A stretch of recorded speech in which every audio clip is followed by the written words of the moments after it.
Hey, this podcast holds nothing sacred. This is Life, Tech, and Sundry. And what is Sundry? It's our experiences put in a melting pot to the internet. So join us on this wild ride called the LTS Podcast. Follow us at LT Sundry on Twitter, LTS.pod on Instagram, Life, Tech, and Sundry on YouTube, and all your favorite podcast distribution services. Stay frosty. Ladies and gentlemen, welcome to this episode of the LTS Out of Office. My name is Marcos and pleasure to have you here.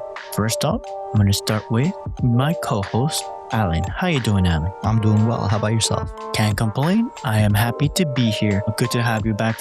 You know, it's a new year, new Alan. You know, we've been through a lot. We did the streets around the city, if you will, where we live. Yeah, that's going to be a good part of the segment. I hope That we was can a get good to walk. that. Yeah. And what else? Big Ben over here, another returning co-host, or meaning guest, if you will.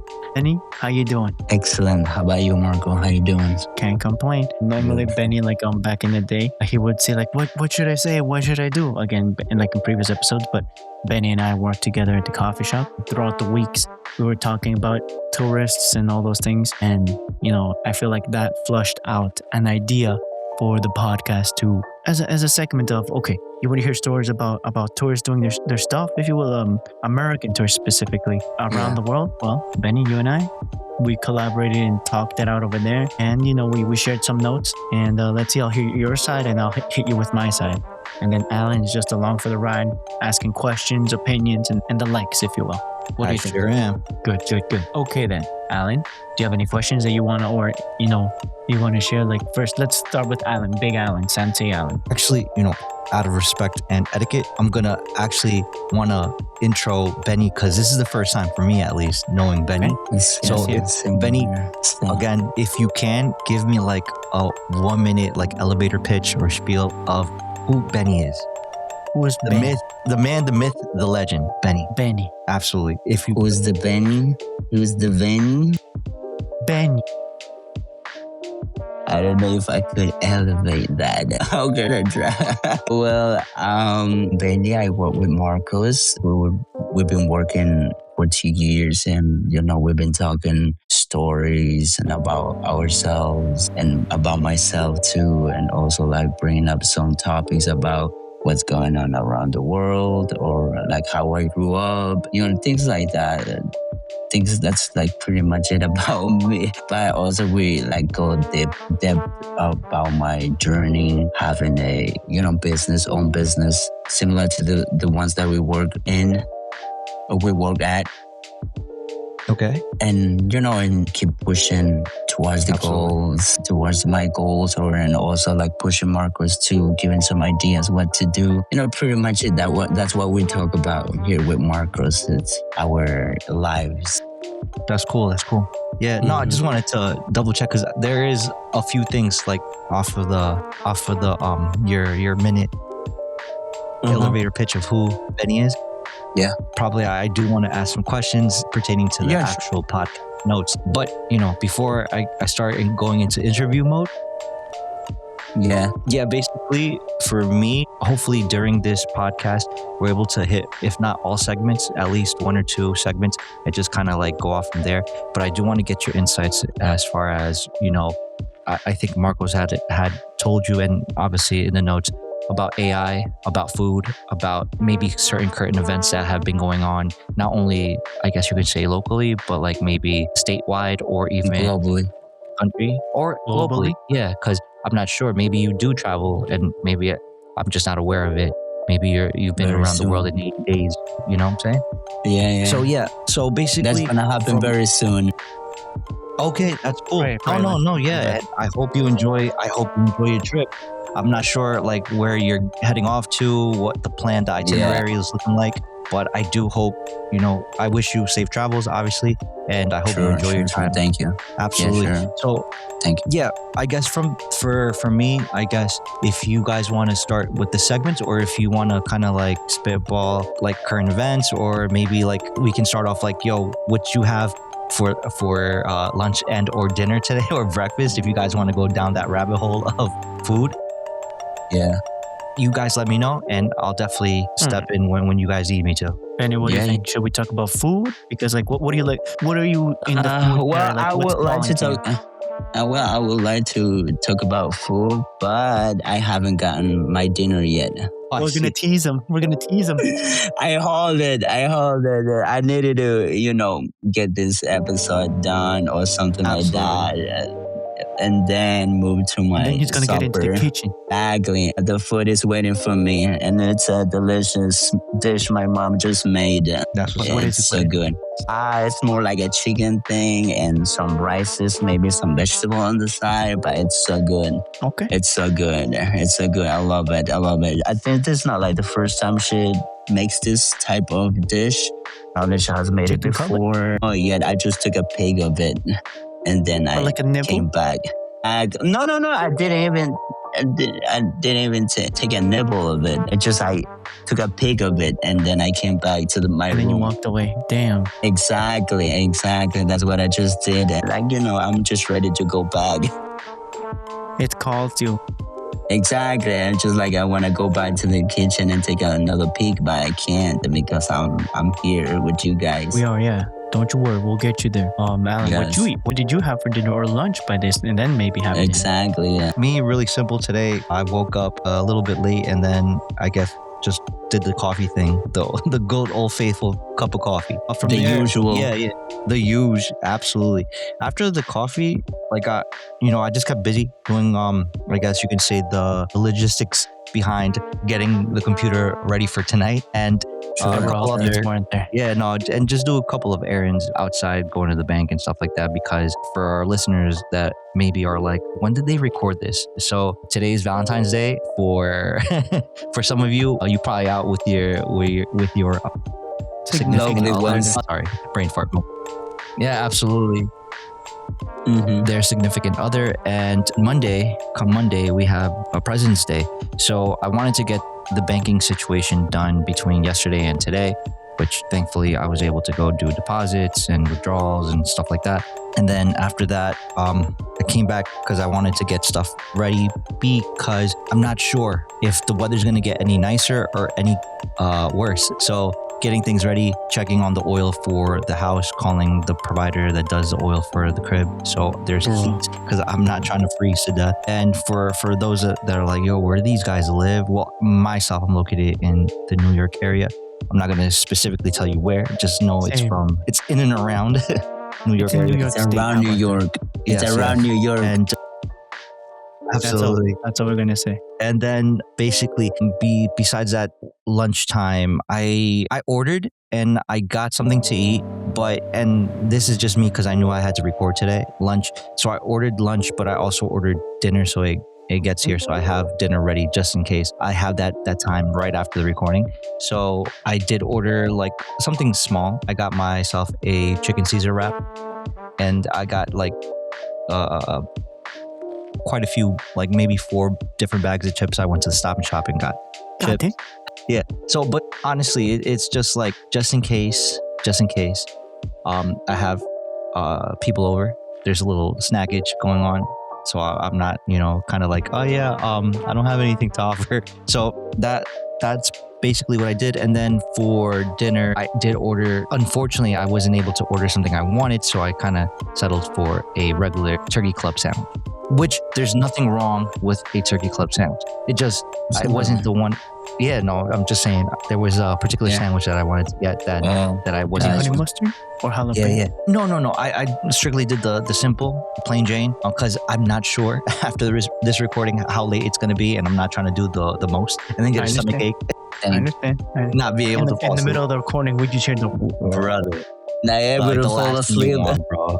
Yo, that's the worst. It's like you're trying to do things. And tomorrow I got a full schedule. Again, regardless of it being Sunday, it's like family day, but I got to go to church. I got to go and do other things. So yeah, so that's basically the sum up of today.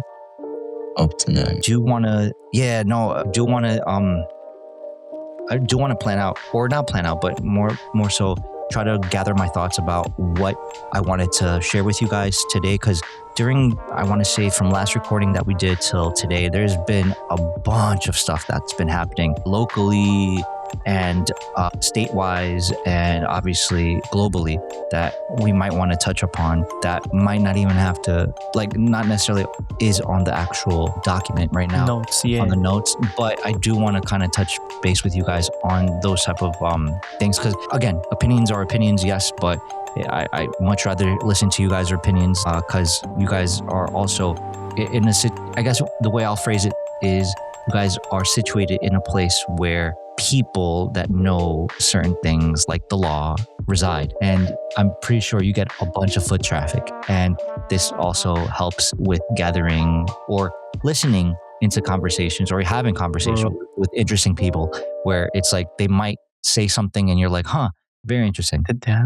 Let me go down this rabbit hole, or let me ask a couple more, pressing questions. Here we go.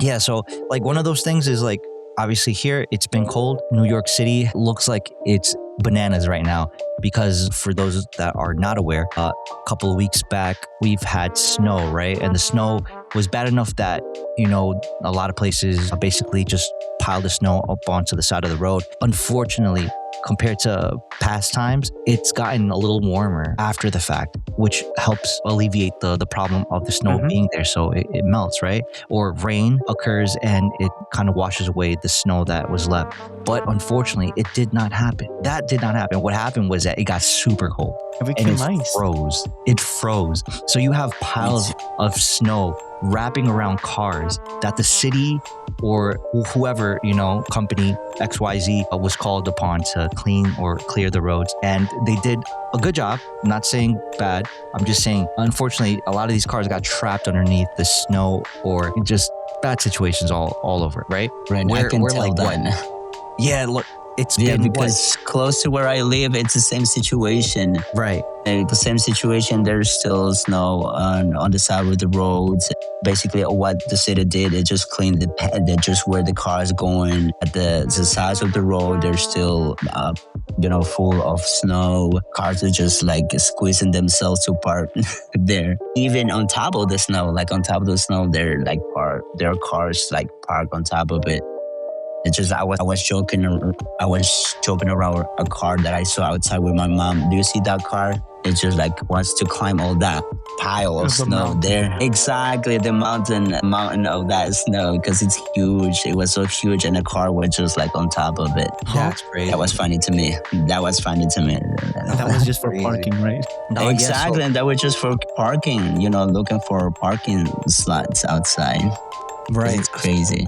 So, okay, so taking that into account, right? So now that people got a sense of like what's going on in and around where we live and in, I guess you could say, New York City proper, one of the issues that's been happening is that because they've been piling the snow and it's turned to ice, the crosswalks have been unwalkable, right? Yes. So they have literally walls of ice that they have to dig through in order for them to make a passageway. And if that wasn't bad enough, obviously everybody likes snow. It's not until the snow starts getting dirty that you're looking at it and it looks disgusting, right?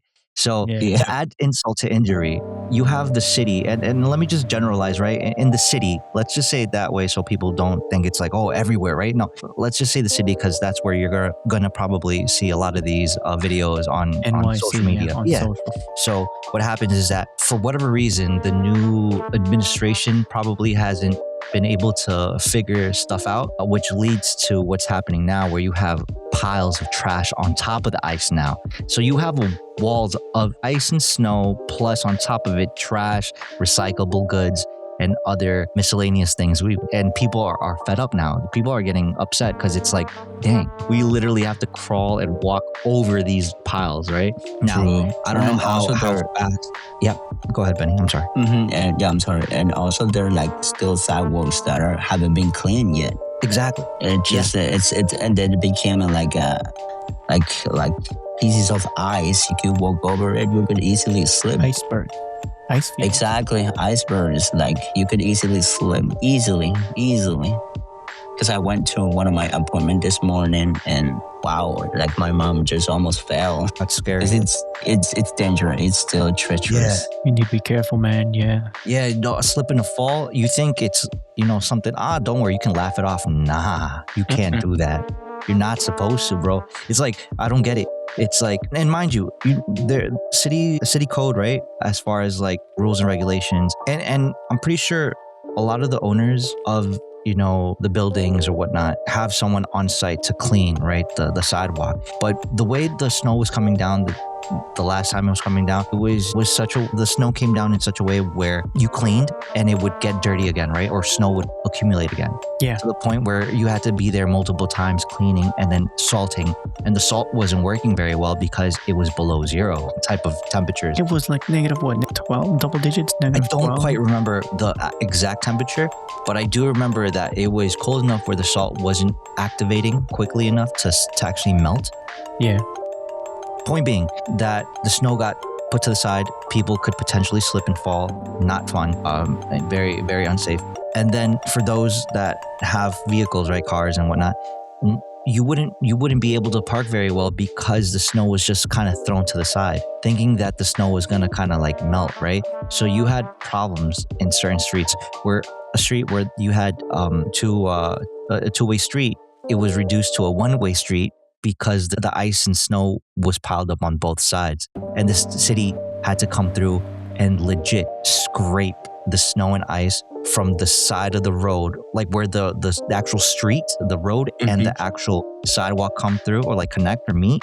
They had to like literally take the machines and like actually bulldoze or scrape it off and put it into actual trucks, like dump trucks, and take it and dump it somewhere else because it wasn't melting fast enough and no one was able to park. Even now, there's problems where like you can park your car and you can only get off on the driver's side because there's still ice and snow on the side. So crazy. Yeah. It's crazy. Yep, it's crazy. Because this is what you just said. It's what I was just saying like seconds ago. Because it's so hard to find a parking, especially like you just mentioned too. Like my family, they have vehicles and they don't have like a spot where to leave their cars, and they have to look for parking slots like on the sides of the roads. But the thing is, parking, if you will. exactly. But the thing is, that the sides of the roads are still so pile of snow. They're still like very full of snow. So does this imply that there should be not only readiness in plowing the roads, but also having disposal methods? Because wasn't this forecasted ahead of time that there was going to be a certain amount of snow in the area? So from what I remember, the forecast was, you know how the wind from the north clashes with the wind from the south. That current kind of creates what we call or what we know as like a snowstorm, or in this case, because of the weather, snowstorm in this time of year. So it was a slow moving storm coming from the northwest down to the Midwest, down to and up into the Northeast. So it kind of swooped up like a U almost. And that kind of caused, the cause and effect was that the southern and Midwestern states had to buy a lot of salt and other equipment, right? For what potentially could have been ice. You know, we got snow, they got ice. You understand that ice came down from the sky on them, where potentially that causes outages that could last for like not a day or a couple hours, like weeks. And fortunately enough, not everybody got that. Unfortunately, the people that did obviously had to wait it out. So people were told beforehand, you know, go do your emergency shopping and stuff like that. Over here in the Northeast, I guess we're used to it enough where it's like, okay, yeah, we're gonna go buy some stuff, you know, at the, you know, Costco or what's the other one, Walmart or whatever other, you know, big box, Sam's Club, you know, Stop and shop, right? Sure. Yeah. You know, RJ, shout out to all the other, you know, stores, you know, not sponsored. RJ, Walmart, But basically, people did their shopping, and thankfully, you know, I think it was like maybe a 2-3 day ordeal where like the heaviest of the snow or like the most complicated stuff was, you know, outside to try to get around, right? And then after that, you know, the only, I guess, downside after the 2-3 days of snow was like, or clearing the initial snow was the temperature going down, freezing everything. And then the snow that was left, that froze in place. So that's the only thing that kind of made it difficult. And even like weeks out, we still look at it. It's not melting. It's not warm enough to melt completely, right? Mm-hmm. So, and like, you know, it's what, February 14th? Mid-February, yeah. Yeah, tomorrow's Valentine's Day. Yeah. Tomorrow is like the mid-month. Didn't the groundhog see his shadow, I think? I don't know. Homie must have like He not wanted predicted to- more winter, 6 He weeks. said, I'm not feeling it. Put me back inside. Let me rest. Give me my heater. Give me my hot chocolate. Let me grab a sandwich, A coffee, know. a coffee, coffee, some donut. Yeah, some no, but bread. absolutely. I guess summing all that up, it hasn't been like the best. Experience. Yeah, like 2-3 weeks as far as weather goes. It's just been Mhm. bitterly, brutally cold, and getting from point A to point B hasn't been the best experience in a lot of these places, right? Yeah. So I guess moving along from that, and you know, Monsieur Groundhog, we can probably go to probably something that's a little more happy. All right. Because I agree. No, they're gonna I get agree. copyrighted if I sing the song. So I think one of those, I guess a lighter point in Yeah. news is that all these companies, and you know, I'm not sure how people feel about big companies. Like, you know, I guess to a certain extent, people might be like, oh, down with the big company. Like, hey, listen, relax. Go do that in your own country, right? Calm down. Yeah, calm Not down. everyone. Listen, I'm just happy that we're able to still go out and buy stuff, all right? And Yes. be able to, I guess, either if you have your own business, congratulations, go make your money. If you are buying at these stores or shops, whether it be local or the big companies, good. Yes. Good for you. The things that I like to like point out is that places like McDonald's, Starbucks, Dunkin', you name it, they probably have a seasonal type of thing going on, whether that be seasonal drinks, seasonal food, seasonal menu items. And I kind of want to ask you guys and see if there's anything in particular that you guys were like, that looks delicious, or that sounds awesome, or I didn't know this was going to come up. And if so, what are those like maybe top 3, top 5 items that you are looking forward to buying or tasting, whether that be donuts, whether that be drinks, whether that be different locations that are opening up in your area where you're like, I didn't know I needed to go buy the, I don't know, Krispy Kreme donut made into a sharp heart shape filled with chocolate, right? I don't know. I'm not sure.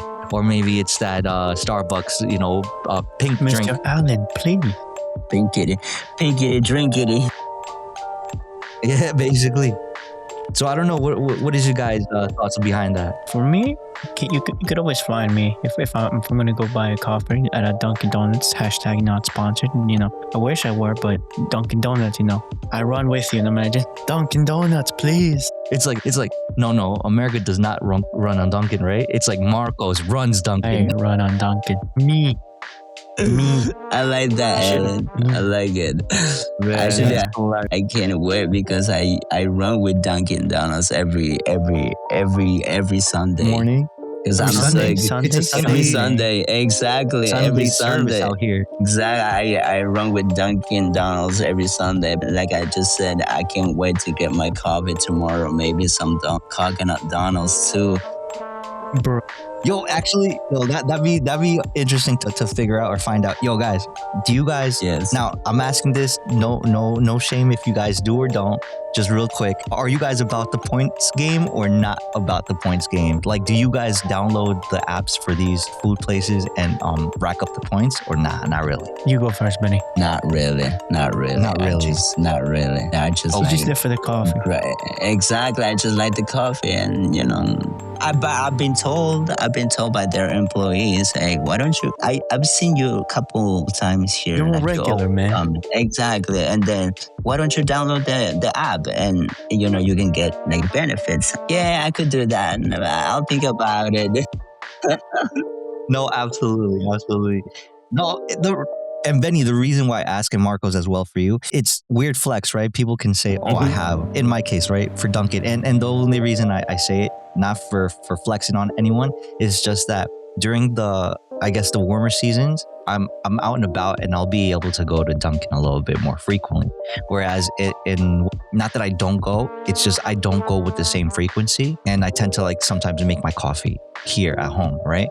Yes, brother. Yes. So I do, and I already used up quite a few points that I racked up, but I still have about 1,672 points on Dunkin's app, Yeah. which I'm able to go and like maybe get a donut or maybe get like $3 off like a medium iced green tea or something like that, or get us one of their specialty drinks that are like very, I guess, popular, that like I think it was, I want to say their hot chocolate with like peppermint mocha hot chocolate or something like that, which was really like popular like maybe a couple of months ago. And I do go for those type of things sometimes, and I'll just use the points that are racked up so I can give myself a nice little treat in the wintertime, and I don't have to pay out of pocket either full price or not at all. Same thing with McDonald's, right? So I mean, don't judge my big backness, because I am a big back. A big back Allen. No disrespect, No. you know, because I am one of you, Not judging. or I am him as far as big backs go. And yeah, like for me, I have like 1,736 points, right? You know, to the last Well, number. I have the app, right? So I've You're been looking at it right now. I'm looking at it right now. I got 30% off, and again, not sponsored yet. You know what I'm saying? But you know, if they wanna sponsor it, We loving it. We loving it. absolutely. So that means Marcos and I were invited. Absolutely. Next time we go out, Not joking. of like, yo, the points, Yo, the points are gonna nuggets come on me. in handy. No, and not for nothing, but like these collabs that these companies are doing are kind of bananas. Like they're McDonald's doing. and the Grinch, man. That one was crazy. during Yeah, the Christmas Grinch one was holiday. pretty fun, but I'm pretty sure there was other ones that I also was like, oh, that's interesting. I didn't think they would do that sort of collab. There was Same a with line for that one, BK, though. same thing with Dunkin'. I think Dunkin's been the one that's done, I guess, More. celeb collabs Yeah. more than, I guess, the animation or cartoons type of collabs. Yes. Where right now, from what I remember, as an example, 7-Eleven, I think majority shareholder is now 7i. So basically, the company in Japan that holds the Japanese aspect of 7-Eleven kind of bought the whole thing altogether. He'll buy It's- it Yeah. up everything. So it's the majority shareholder, which kind of dictates on how certain things are going, not only in Japan, but like in other countries, Worldwide. including the US, right? So that's why if you've gone as of recent or as of late, you might been staring at like a tamago sando, right? Are we gonna have a front register guy saying "Ohayo gozaimasu" Probably not, but one can hope. instead of having the hot dog roller thing? Like, You get already the- we're gonna have You get sushi, the fried chicken. fried chicken. Yeah, basically. El Pollo Loco. Whatchamacallit, the lemonades, the ramune Yeah. No, I don't think they're gonna get like those type of products from Japan over here, but more so the things that can be made in-house, like the egg sandwich and maybe other items. I don't know if they're Bacon, gonna egg, and go. cheese? I think more like, I was actually thinking more like along the lines of like onigiri, like the rice balls that are filled with some sort of filling, whether that be tuna or salmon, or I don't know how that's gonna look in the US, but they're definitely doing the egg sandwich. They're definitely doing their whole thing with, obviously continuing with the Slurpees, with the coffee, the hot dogs, the taquitos, the pizza slices, the fried chicken chicken. wings. Yeah. But they're more obviously chicken wings. It's not the same as I know. like a chicken thigh, deep fried. See, I right? heard you say fried chicken wing. You didn't even say buffalo wing. You just Right. said fried chicken Well, wing. I think they have two different, like the plain, and then they Yeah. have the spicy option. I don't. That's not my go-to. Like to eat, that's not my go-to. I go there for drinks. And the vibes. Yes, definitely. And obviously, you know, Chick-fil-A does its thing. A Shake Shack does its thing. For those of you that like baked goods, Paris Baguette does its thing. Krispy What's the name of Kreme, that place again? Paris Baguette. Paris baguette. What is it like? It's I think famous I've for never just been in one of baguettes. those places. So that basically, all right. So just as a quick breakdown. So for those of you that like getting baked goods, this particular bakery because it is a bakery to some extent, is a franchise. It's a franchise company, and it's a South Korean. Interestingly enough, it's a South Korean franchise company that came from South Korea and started franchising Paris Baguette's bakeries in the U.S. So The East Coast or more area? So it started, I do believe, in the West Coast because it's closer. Yeah. And then it made its way all over here to this side of the continent. Yes. What happens is that it's one of many competitors. And when I mean many, Dunkin'. in South Korea, where over here in the US, I think the only two that I'm aware of, which there could be more, is the Tous les Jours bakery. You've probably seen it in like certain places, renting out a spot like in South Korean supermarkets like H Mart, and they have their standalone bakeries. But these two are very much competition. They compete against each other. Last time I checked for, if someone were to wanted to open up a franchise or buy into the franchise, I think if I'm not mistaken, I was listening on a YouTube video, it takes about $1 million.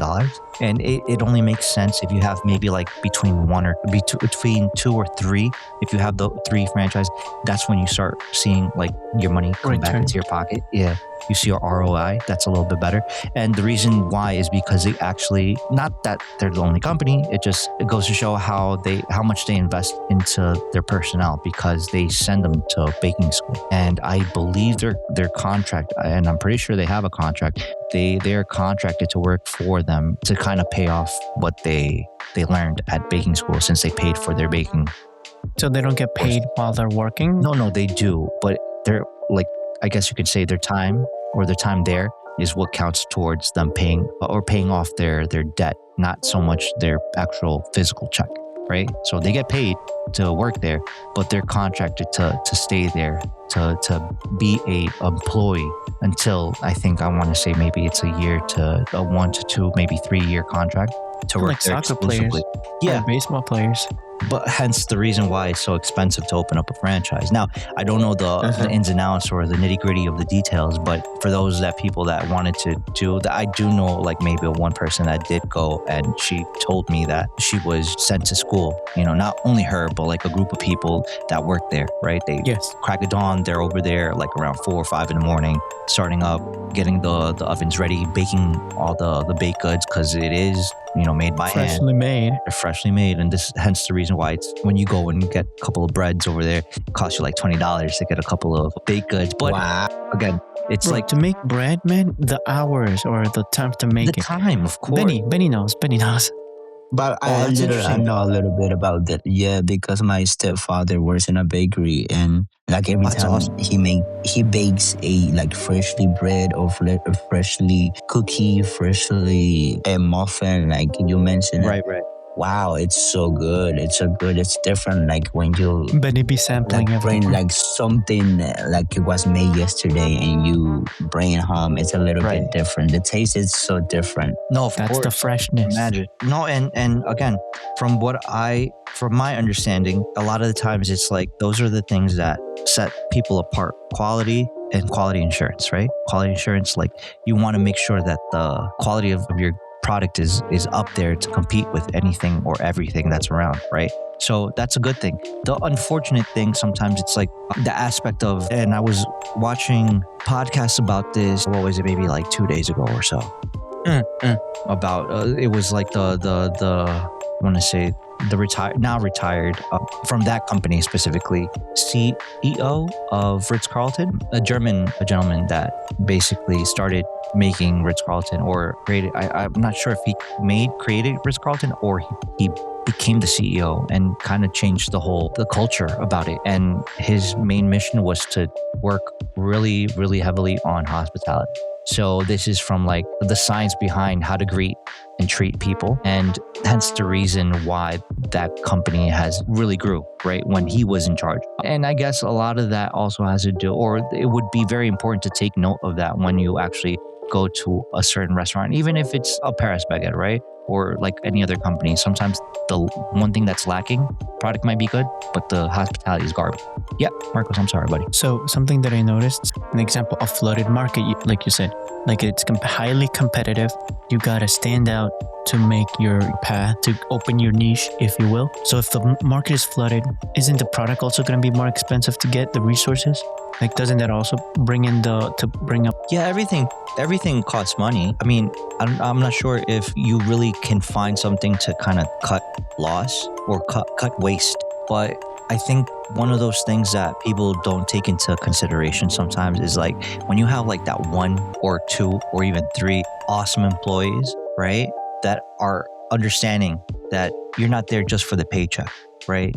You really believe in the culture, you really believe in the company, what it stands for. And in turn, the person that is the owner, right, is going to help you out. And that also, it speaks about loyalty. And unfortunately, that hasn't been the strong suit of many companies, right?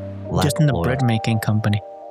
Yeah, well, you can say that about any company, right? I think, and you guys will tell me, you don't have to say it out loud right now, because that's the last thing I want to put you under the microscope. But I think it's interesting to point out, like, I think we are where we are because of people that you work with, I work with, we enjoy working with them. And I think they respect us enough to allow us to do the best we can. And that's why we don't really leave, or else we would probably be looking for another job. That too.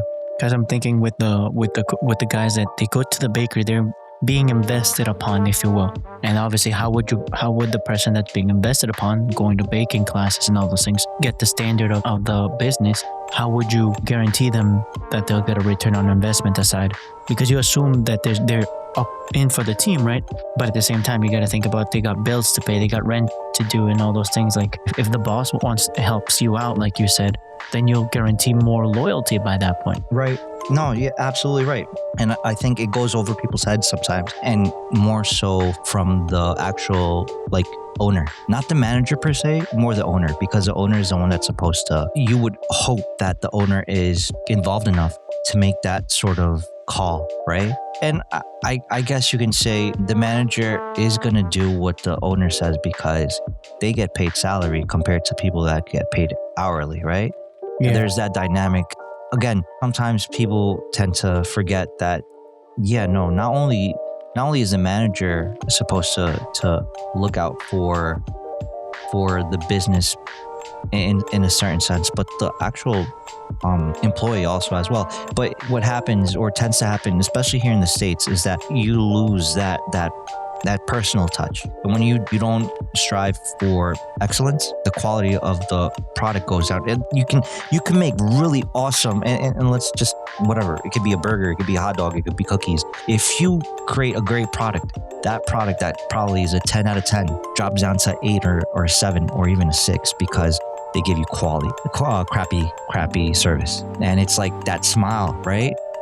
Smile, you say? Smile, the upsell. It's like the famous, infamous, and always great way to upsell. Would you like to supersize that? Benny's got a story, right? Benny, that happened when I wasn't physically at the shop one time. Okay. And Benny was running and rolling the front of their shop, right, dealing with customers. Yeah. Tell him what happened, Benny. Yeah. So it's basically what happened is I was just working, like every other day. And I was just, greeting people, serving, giving my best service customer, And then one of the customers came up to me and he said, "You know what? You're so kind. You're so kind. You're always smiling. You're always smiling." And he tipped me $5. Straight tip. Straight tip. God dang. $5. My God dang, Benny. Good job. Yeah, but that's kind of like what I'm getting here from Alan. You need to, treat people or give the customer the best service they want, and in order for you to get a good reputation, or they come how could I say this? So they can come back because they notice you're always happy and always kind to people. I think that's definitely. Exactly. No, Benny, you hit it spot on. Right on. What's it? Right on. I was gonna say you smacked the nail on the head. Exactly. Exactly. No, because it's like you want recurring revenue, you want recurring customers. Thank you. You're not gonna Warren. really get that. Yeah, you're not gonna get that if you're gonna treat people like poop. Honestly, Amen. 100%, man. And- 100%. and man. like unfortunately, I guess people have been kind of desensitized to a certain extent because you might be the only game in town, and unfortunately, people kind of just say, you know what, it's the only place. Yeah, they have crappy service, but I'm gonna go because I'm already kind of used to that kind of quality, or lack of quality. Where if you go to a place, like people are willing to go to a place where they get friendly service.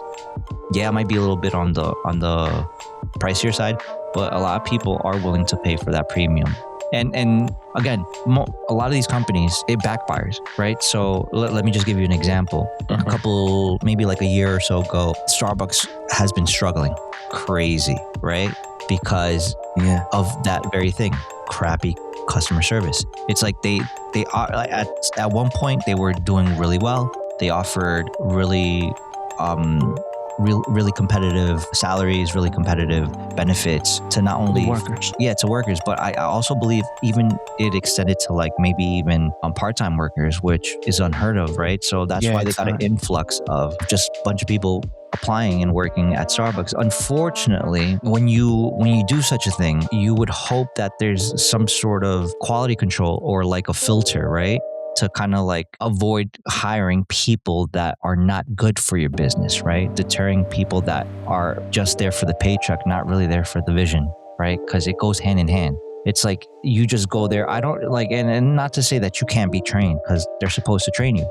But when it just comes to like, oh yeah, I'm just going to mix a couple of drinks, kind of do it half-ass and give it to you. And it's like, okay, people are like calling out sick every so often, but they don't get fired, right? But they still want to run the business at a high capacity without any real repercussion because, the company's supposed to allow for quality people to work there. Like it goes to show you that when you get to a Starbucks and it's like you have 2-3 people and they might be the highest quality people, but if you don't pay them enough, they're going to leave. And what you're going to get left with is like everyone else. And they don't want to be there. They might want to be there just for the paycheck. They just want to do their 35 hours and then bounce. And they want to spread it out so thinly where it's like they'll do an hour here, an hour there, and then be like, nah, and you see people crash out. Yeah. And it's like you see the quality of the coffee shop go down. It's like it used to be where you went to Starbucks and you felt like, wow, this is snazzy, right? You feel like a big shot because you're going to go to the Starbucks. But now it's almost kind of like a joke because you go in there and it doesn't seem any different from any other fast food place. And it's like because they've wanted to get Starbucks to a spot where the exclusivity went out the door. And it's like in the sense of quality service, not the sense of the drinks and stuff like that. Actual exclusivity. Yeah, the product. Yeah, the actual quality service of the service to customer service, right? So They wanted the sense of exclusivity, not actual exclusivity. right, exactly. So what happens? They fired the CEO, I believe, and they hired a new CEO as of recent, and I think he used to work for Chipotle. There's tea also with Chipotle. Right. So Chipotle is also not in the best of places, and I don't know how that's going to pan out, but suffice to say, as far as the Starbucks situation goes, it looks like it's turning around. I don't know what's in store for them, but I mean, that's just one of many examples, right? We also saw what happened with Chili's. Chili's was going, almost bankrupt until one girl, right, went on social media and was like, it's so yummy, this food. And I think it was like the mott sticks. She reviewed the mott sticks and was raving about the mott stick. It got very viral, and it was enough of virality to turn the ship around. And now it's doing really well. Not perfect, but it's doing a lot better than it was a couple years ago. Yeah, where it was about to go bankrupt. And it just goes to show you why a lot of companies nowadays opt to get or pay for social media influencers to do something about it, or just the regular Joe, just to talk really nice about the quality of food or the quality of product or the quality of service. And as of recent, I think Dr. Pepper has been smashing it out the park. It hasn't reflected too much on its stock, but I think Dr. Pepper's been doing well with the girl singing that little tune. He's like, I got a song that I made for Dr. Pepper. And she's like, Dr. Pepper, baby, it's good and nice. And they kind of like They hooked it up with the engineering team, and they made a smash hit. And they paid her, I think, $1 million, if not more. Wow. Yeah. Just so for Yeah, that bro. little clip. Just for that little jingle. And she just did it on social media, and they reached out to her, which is dope. And again, what's it called? Who else? I believe Bad example right now. Jaguar, the car brand. Jaguar, when they did this, maybe it was like Rebrand their logo. 2-3 years ago, they kind of did a commercial, and the commercial was like kind of weird. It had nothing to do with the car, but what they did prop up was like and not to bug or weird anyone out. It's just like they made something along the lines of like homosexual type of commercial where it was really weird in that sense, and it kind of threw people off because it's like, I'm trying to buy a car. I don't need you to. They didn't even show a card in the Yeah, end. it's like, I'm not trying to see what kind of like political or views that you have. As far as that's concerned, we just want to see a car. So what happened? It tanked, and they had to kind of like pull Going back. down, it stopped commercial. going down, man. Yeah, and exactly. And they had to pull out the commercial, and I think they did something new, a little bit more classic from what they used to do. So I don't know how the situation is going on right now, but yeah, again, you think that people are gonna ride with your idea, and sometimes it just goes to show you that it might not be what you think, right? Or people aren't gonna really rock with you after a certain Ride with you, if you will, with your literally right lean with you with that. Like, With what are you that. doing? with that point of view. And again, we can talk about just the overall what happened to malls. Malls have been going out, right, left and right. It's like the only malls you can. Macy's. Yeah, Macy's is like downsizing. Yep. What other stores? I don't know. Like Amazon is upsizing that much. Yeah, Amazon is upsizing. Their AWS is growing. At some point, they're probably going to actually start selling you robots, right? I don't know. I want them to Wow. start selling cars, to be honest. I did a previous episode about how right now there's a lawsuit about you being able to buy cars directly from the dealership, aka a la Elon Musk, if you will. But right now, specifically in Colorado, they're doing federal, like all 50 states, class action lawsuit to a specific one car brand called Scout, Scout, and it's an electric quote unquote car with a range extender, aka a generator that uses gasoline, so that you can be unwired, unplugged, if you will, right? So it's like a hybrid, but they call it just a range extender. Doesn't touch the ¿cómo se llama? The gas. There's no engine to connect to the shaft if there's a shaft and all those things. That is just to power the battery. But there's a lawsuit that since the 80s or 70s, the cars in the United States, all the car dealerships all the car companies that made it from the factory had to send it to the car dealerships so that they can sell it and thus have like the name dealers, right? They were not dealing you with the fairy powder. They were dealing you with cars, right? Okay. So the running bit right now is if Elon Musk is doing it with with those kinds of things, why can't Scout, a company bought by Volkswagen, and making it its own brand so that they can just sell electric cars or informally hybrid cars and sell it to the person, you and I, on scout.com. I don't know the name of the website, and they're trying to do a class action that no car company in the United States can even sell to you and I on put the name of this car.com. You have to go directly to a dealership, and all the trauma right now, Alan, the trauma right up buying a car. Like, you could have done this with buy now, like Amazon. I have my hate loves and hates of Amazon, but that pay now or put your credit card down and have a nice day and get out sounds pretty nice. But the car dealerships, Alan, they're like, you love them, you hate them. It's a love-hate relationship. Yeah, no, you're right. Like, this whole car situation as of late hasn't been the best. I think you guys are aware, right, about CarMax going out of business and stuff like that. CarMax? If I'm not mistaken, yeah, it was either CarMax or some other company and I think the commercials were very popular back in the day, where it's like they almost looked like gotcha machines, where you kind of like got the car off the. Weren't those used cars? Or what did it matter? I think it was a mixed bag, right? Understood. Yeah, and companies like Hearst, like the rental car rentals, For the body? Oh, okay. they bought a bunch of Teslas, right, for their fleets Yes. to use.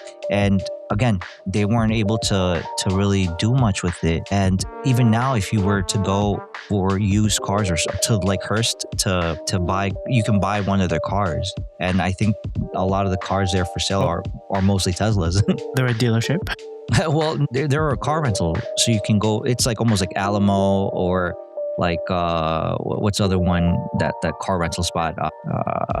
I forgot the name of the car rental. Like just rented, but apparently now they're car dealerships too.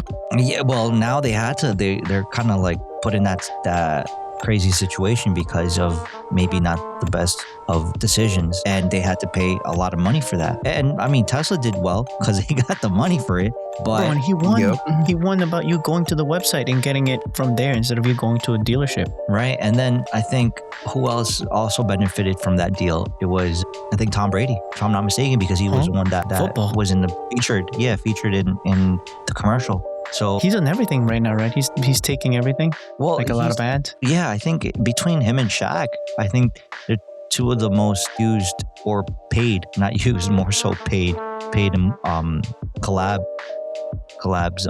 with companies, or they get because they get shares. Either they get paid or they get shares of that company, and I guess they pick and choose who they negotiate or how much they negotiate with what they negotiate, right?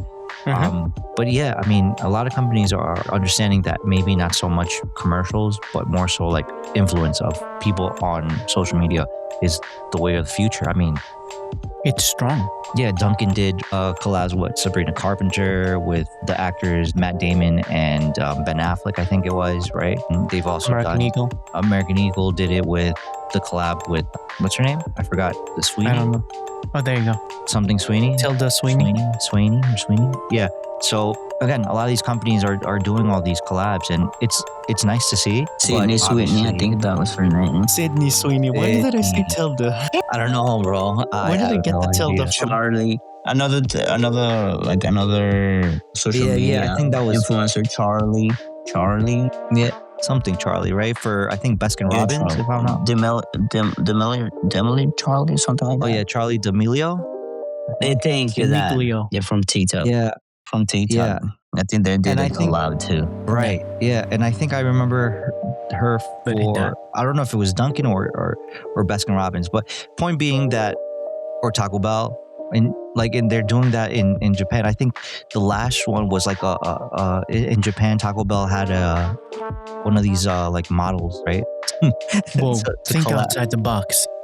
Eat outside the box. Or think outside the taco shell, right? Because it's interesting to see these and have sushi. Yeah. What does Taco Bell have to do with anything in Japan? Like, how do they promote that? All these tacos make a sushi. All these sushis make a taco. That's great. Rice, cilantro, and sushi. You know, you have right there. It's right there with the seaweed. Cilantro, seaweed. Very true. Very true. Onion, so fish. I think those are the things where you're like, that's interesting. I never would have thought, right? Wasabi, salsa verde. Yeah, exactly. So wasabi, salsa verde. Awesome. And those are like the go-tos that come to mind when I'm thinking about all this craziness. You know, sorry, guys. All of these people get to use all this. You know what kind of group of people get to use this? All these items and get to explore. All these get to be influenced by influencers and all those things. Tourists get influenced by this. Very true. So right now, you know, Benny and I, throughout the week, is it cool if we start the segment, Alan, that Benny and I were working on throughout the week?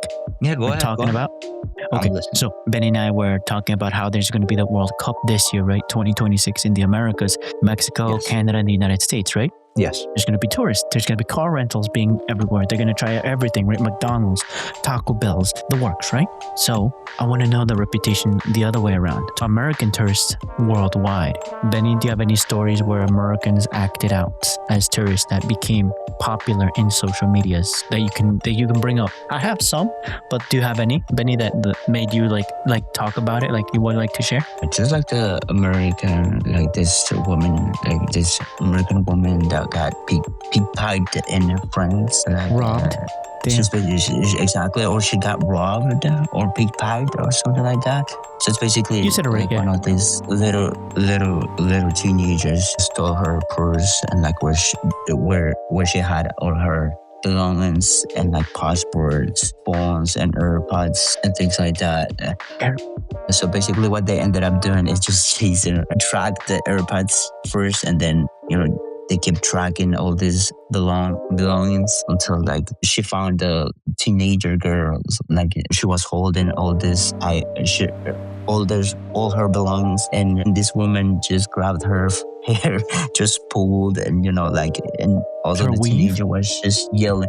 Yeah, she just grabbed it, and the little teenager was just like screaming, "Hey, police! Call the police!" And like the woman was just like, "Yeah, of course, call the police. It's better for me if you call the police." Call 'em, because and an I will let my ambulance, too. bullet. Yeah, basically, that's what they ended up doing, and they called the police, and I'm pretty sure this teenager ended up get arrested. Also, like another.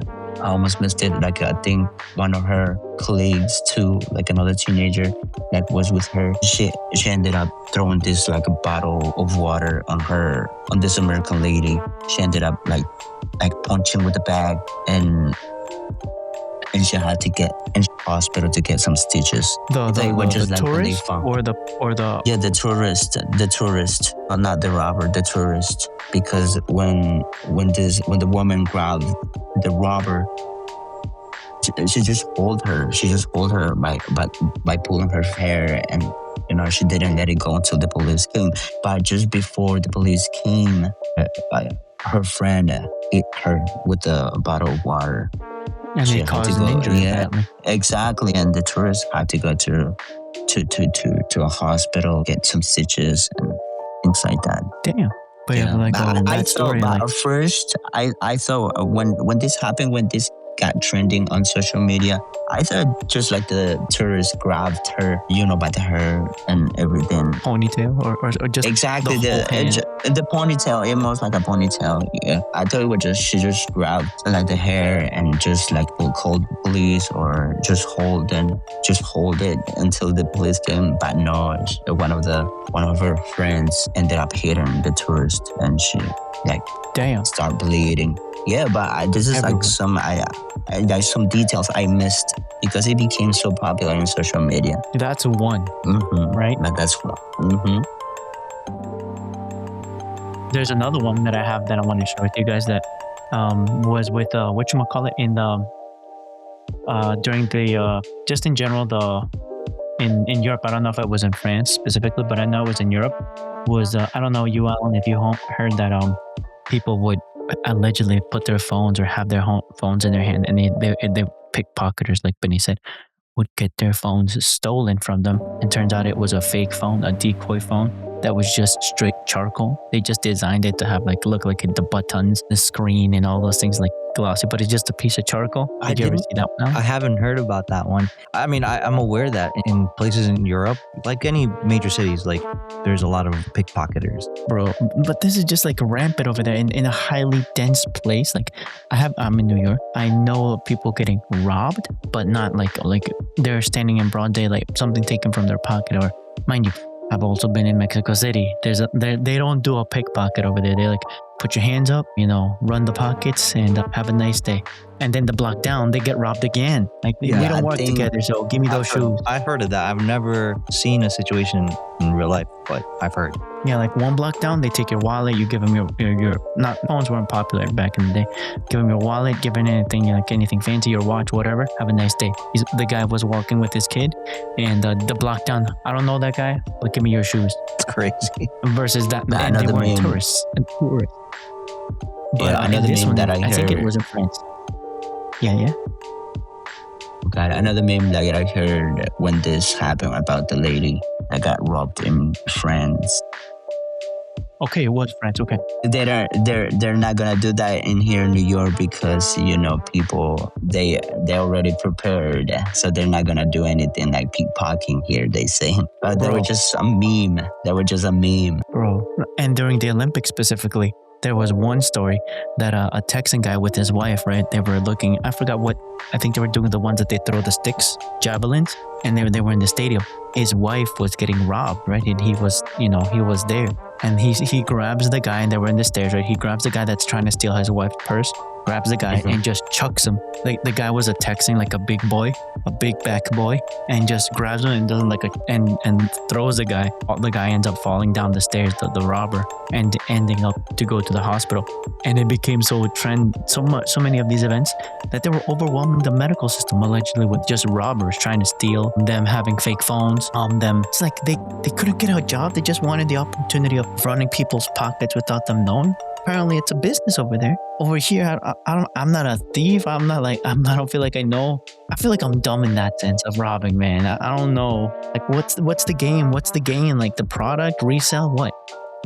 What do you think? That's a good question. I think like, I don't know. It might have to do with a bunch of things. Like not only like stealing money. Wallets, yeah.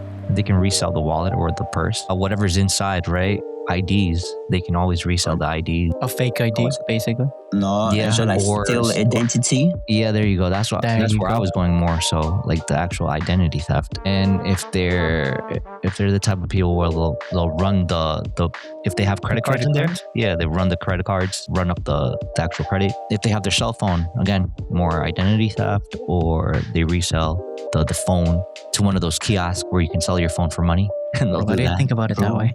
True. They can even do that. Yeah. I mean, after they steal your identity, they can always sell the phone and get money for it.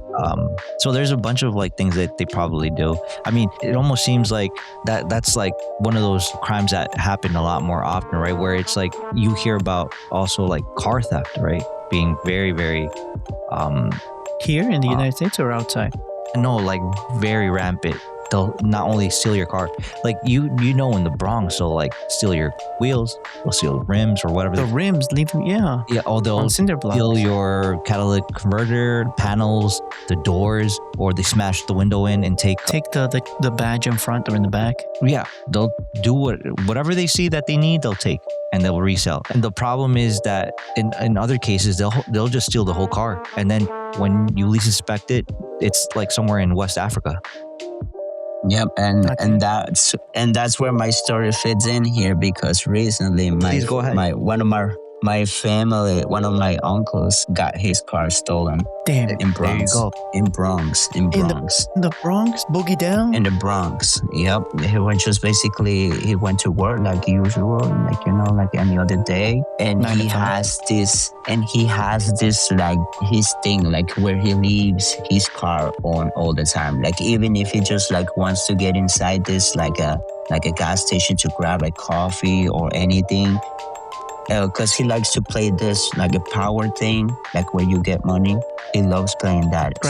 Lottery. Scratcher, thank you. Lottery and everything, those things. He loves playing those. So it's basically he went to this like specific gas station in Bronx, and then he just left the car on and with the keys on and all his phone, wallet and everything. He just left it inside the car, and when he came out, the car was gone. And like very recently when they found the car, but it was all scratched, all the windows were cracked and everything. That the car is not the same, but it was found differently. And this is where like Alan just mentioned that like there's so much going on here, and like even in United States, or New York, like where these like they're stealing cars and or parts of cars, like Alan did, car parts. Mm-hmm.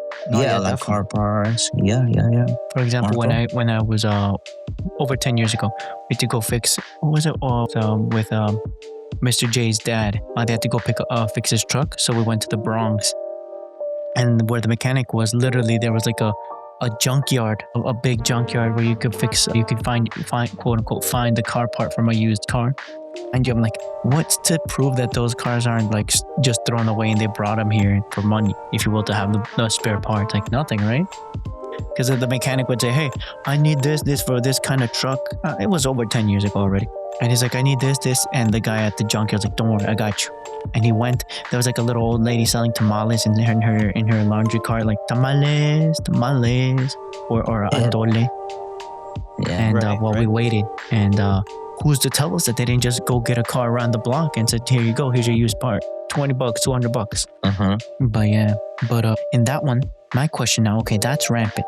Now, if tourists, American tourists around the world, acting out, defending themselves and causing drama online, how do you think it's going to be here in the US? Like, aside from what's going on to regular day people with cars and all those things, do you think tourists will have stories to share via social media? What do you mean? Do you think it'll be just as violent or just as tea-worthy as a spectator on social media? Like, oh, look at this guy defended himself, or his lady, because his lady was getting robbed and ended up defending from the robbers, or Personally, I think that once the World Cup starts getting closer to the start of it, there's gonna be like maybe, I want to say a month or 2 weeks at minimum, month maximum of crackdown. They're gonna just clean. you can feel it. Yeah, I have. Not that I know, it's just that I have a sneaking suspicion that they're gonna start cracking down and cleaning up. For all the talk about letting people out of the prison and stuff like that, and especially in New York City, I think they're gonna kind of be more buttoned up and put the people that need to go to jail in jail, at least for the whole event, and kind of move the people along to maybe the shelters and the homes, so there's less of like the probability of someone stabbing someone shooting someone stealing stuff from some other person, especially tourists. I'm pretty sure tourists are going to want to do the tourist thing while they're here in New York and wherever other states the World Cup are going to be held in. Canada, same. Mexico, the same. And I think... Is it only going to be in Mexico City, or is it going to be different parts? Well, from what I know, yes, I think Estadio Azteca is going to be the spot you want to be there. Yeah. So, but not funny enough. Actually, interestingly enough, that's properly said. Different states are going to host certain countries' national teams. So from what I've heard, I think the state of Puebla is going to host South Korean national team to be there while they play in Mexico City. Yeah. No way. I'm not sure who's staying here in New York as far as their national teams, but I'm assuming people are just want to do that for the time being and be there at least maybe a month or so before the actual start, so they can acclimate to the air, the food, the water, the altitude, the views. Yeah, the views, or just to acclimate to where they are in Mexico, because playing in Estadio Azteca is, from what I hear, is like no other experience just because of the altitude. It's like you're going to be winded a lot quicker, and from what I understand, it's like one of those like religious experiences, right? Because of the grandeur of the actual stadium. I mean, they're all, as we speak, I think they're already working on it, like renovating, working on it, making it a lot better. Yeah. Exactly. So same thing with over here in New York. I think they're gonna play in the, I don't know if it's the Jets or the Giants Stadium. I'm not sure. Red Bull Stadium, maybe. Maybe Red Bull. I'm not quite sure, but they're gonna be playing in and around the city stadiums. Canada, I'm not quite sure where exactly in Canada, but I guess you can say qualifiers, the best of 8, right? And then the semifinals are going to be mostly, I guess, in Canada and Mexico. And I think once we start getting to the semifinals, right, and the final, it's going to be here in America. But again, there's a lot of potential of business, right? If you're business savvy, you're going to take advantage of the whole situation. Hotels, like if you have an Airbnb or if you have property that with a vacant, apartment, maybe it's the time to, spruce it up and put it online so people can actually stay. And, you charge for that stay. The same thing with people that are going to be selling shirts, right? You're going to be selling experiences. You're going to be selling the food scene, hey, while you're getting ready to go see, the game, maybe you want to take a couple of days before the game starts, right? To go and explore and, sip on some tequila, sip on some mezcal, or maybe you want to go invite me, please. Just invite Benny, please. Or do the coffee, or do the tamales, right? Or do the food. The tourist, the grub, the grub crawl. Yeah. There you go. Yeah. You want to another place that I would recommend that's unexpected, a sleeper, is Craigslist. Craigslist is also a good social place. Some people might argue it's like one of the first social places to find, rent, like a hospices, all those things with all the tea that it has of its history, I think it's still a good place, you know. Yeah, that might be an option, but I think people that are going more than hostels, they're gonna want to, spend a little bit more, and people are betting or hoping that's the case. People are Amen. hoping that they're gonna go and they still have enough money left over from paying the exuberant prices for the seats. Just the tickets, yeah. Yeah. Just to try to do something, because I'm pretty sure places in like Roma, right? Places like Condesa, places in Mexico City that are very like El Zócalo, all those places are going to probably be swamped with people. And I think, Aside from the regulars, because they're always swamped. yeah, but still, I mean, it's a city, so you kind of Amen. expect that, right? But Yes, sir. I think it really shouldn't be hard. But I mean, it does take some sort of some imagination to kind of get people to say, hey, we're in the case of like South Korea, right? Team being hosted over to stay in Puebla. I think it would probably be in benefit of Puebla to even in the outer city, like in the rural places where it's like a lot more farm or country, to take advantage and be like, hey, why don't you do a weekend or a expedition for a couple of hours or a couple of days right over here, you can stay here. Like I think it would be in the benefit or the interest of the people to kind of be welcoming and try to have people come through and spend their money where they'll have an influx of money coming in. And that's a good thing, especially for people that are maybe not in the best economical situation, right? Mm-hmm. They should be taking advantage, right? Same thing over here in the States. Maybe you have that hole in the wall coffee shop, right? Or you're the one selling, I don't know. It could be anything. And you kind of are that spot that people like, yo, you should really try. When you're in New York, you should try that spot, right? Where they make the slamming, I don't know, pizza slice for like $5, right? And it's like, well, yo, Wait. There's no more dollar pizza? exactly, right? Or you should go to this spot over there in New York because it's like it's very well known by the locals, but nobody else knows. Like you'll be one of the first. Like kind of those type of things. Like if you know type of places. Yeah. Like you can really benefit from that if you play your cards right. You have enough social media presence, or you get people to kind of like big up your spot or the product that you're trying to sell, especially in and around, like say, just saying we're going to have on the screens the World Cup. So if you want to come in and watch a bit of the game and enjoy XYZ, right? We sell cookies, we sell donuts, we sell food, we sell drinks. You can Muffins. Yeah. Muffins. Right. You can, whatever it is. I mean, good Lord, you can probably get away from selling popcorn. I don't know. Absolutely. And just add salsa Valentina to that. Yeah. Just hook it up. Bro, I want popcorn now. Like the Tostilocos or something, bro. Something. And you're probably right. You get yourself in a situation where you can do that, and people will flock there. People. I mean, I'm not going to say you're going to 100x your revenue, but it's like there's better than nothing, brother. Yeah, no, absolutely. There's potential. It just goes to show how much you can think about it. The whole thing of taking action could always help here. Nothing ventured, nothing lost. Yeah, exactly. Now, I feel like that movie you just said, I feel like it transitioned to the other segment. Go ahead. Want to try? So it's all about choice, basic kind of thing in a digital sense. But Alan over here with just taking an action, may that be in the World Cup right now, just to try to promote your product, or even just in general to grow as an individual. But this one is specifically towards the concept of humanity. I don't know, Alan, if you want to collab with me, I'll read the odds and you rate the evens in the meantime, so that we can both work together. But is it cool if we work together on this one, Alan? Yeah, go ahead. Okay, I'll kick it up and read the segment 1. You 2, I'll do 3, and you do 4, because it's 4 segments. Boss Benny hasn't heard these stories. I shared them recently with him, but I want to hear your opinions. Obviously, Alan, the notes are already shared, but here we go. Humanity is not stored in memory. It's expressed through choice. May that be through launching a business, hustling and bustling, or even going to the game.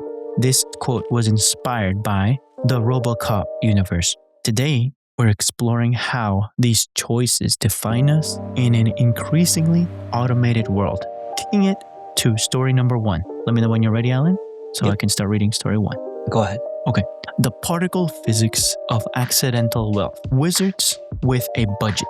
Scientists aiming to recreate the Big Bang accidentally realized the medieval dream of turning lead, plomo in Spanish, into gold, proving that the universe occasionally tips us with quote-unquote a cheat code, if you will, when we're looking for something else. Now, what's the nuance, dear listeners? This is in the science department.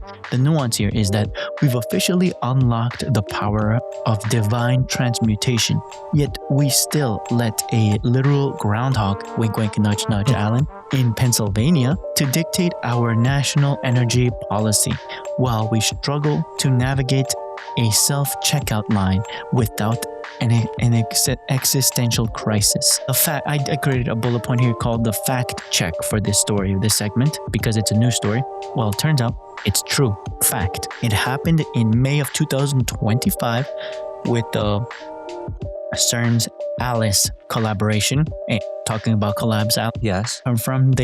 They successfully transmutated lead into gold nuclei via near misses, quote unquote, collisions at the Large Hadron Collider, LHC, as noted by Carl's Victoria in quote unquote modern day alchemy. Scientists turned lead into gold at the Large Hadron Collider. The source came out in the 13th of May, 2025. Only 29 picograms were produced. Oh, so much, right? No. Well, making it scientifically a triumph, but financially not so much. Maybe in the future. Now, since we've mastered turning lead into gold in the lab, it's only natural we'd start trying to turn our 1,200 quote-unquote black mirrors into something actually productive. Going to you, Alan, with segment due. Alan, you good, Benny? Yeah, I'm okay. Yeah, I'm okay. Okay, how's your battery levels, Benny? No, I'm good. Good? Yeah. I think you took a break. Okay. Yeah, Alan, you okay, Alan? maybe you took a break. Let's see, let me pause this. And that's okay. That's okay. You keep going. Like, what were you saying? Let's see, how do I pause this? Probably you took a break. Mm-hmm. You can always clip this out. Of course. You think it died? Yeah, but it looks Did he like... text you? Did he text you? Did you kick him out? No, I didn't touch it. He's texting me as we speak. What is he said? Let's see. Oh, no, it's still... No, he's here. Alan? Good. Oh. Yeah, I'm here. Yeah, you died on that. So I exactly passed it to you to segment 2, and then no, it was Yeah, silent. my fault. I don't know what happened. It Disconnected. is what it is. Let me know when you're ready.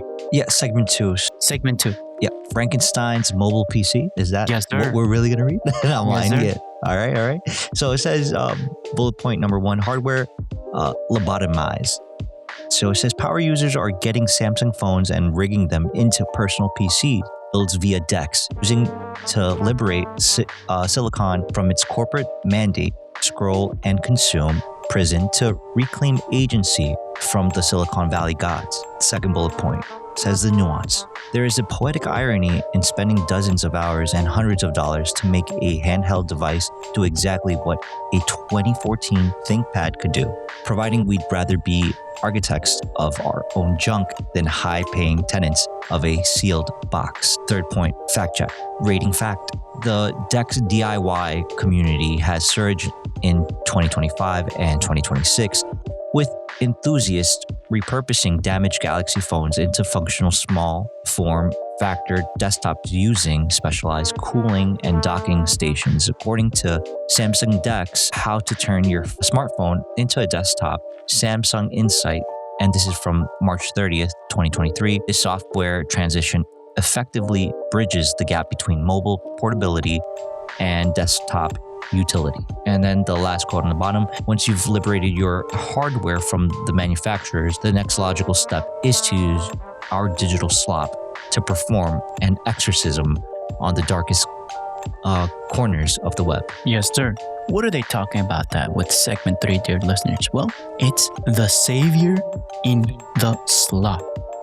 With the first story, the Trojan horse. What's slop to you, Benny? Slop is like what is slop to you? Do you know what the meaning of slop is, Benny? That attract you maybe, or that hit you, something like that. Like a slap? No. Slop is something else. Slop is like Okay, like, so they put it on like a pig eats slop, so they eat like everything. That's what they consider Got it. slop in that sense. So, hitting you with the Trojan horse of cringe. Activists are quote unquote leveling up AI social media influencers, the very definition of digital slop, to flood the market and systematically bankrupt the financial incentives of human trafficking by forcing strict identification protocols. What's the nuance here? Well, we have reached a peak absurdity timeline where the only thing standing between a victim and a predator is a tidal wave of AI generated avatars, proving that we can weaponize the garbage of the internet to create a moral signal, if you will. And the fact check about this bullet point is that it's a fact-based strategy. This strategy, championed by tech entrepreneur by The Warrior and The Warrior's Garden author Richard Ryan, utilizes quote-unquote Project Slop to disrupt illicit economies by saturating the attention economy with verified quote. And this verified, I don't know how you're verify it, but they have to prove that it's AI content. The initiation aims to drive profit margins to zero, emphasis on zero, and mandate KYC, in brackets, know your customer data, to strip away predator anonymity. In that sense, basically people not getting paid for putting other people that were trafficked online, basically. While AI avatars are out there fighting for human dignity in the shadows, the rest of us are busy staging a quiet, nostalgic mutiny against the corporate streaming tax. Alan, for number 4. So segment number 4 says the great streaming mutiny. Bullet point number 1 says the pirates farmers market. As streaming giants fragment into a dozen motley silos. There you go. Thank you. Motley silos. We're seeing a grassroots return to the high seas, where grandmas and farmers markets have become the new superbox kingpins. Bullet point number 2, the nuance. We spent 20 years building a digital utopia of frictionless access, only to end up back in 96 buying illegal cable boxes from a guy named Sal behind the roadside vegetable stand, because piracy is a service problem, not a moral one. Bullet point number 3, fact check. Rating fact. By early 2026, piracy visits reached record highs as subscription fatigue drove a 15% increase in illicit hardware sales and streaming piracy in 2026. 10 signals we can't afford to ignore. Forbes, February 11, 2026.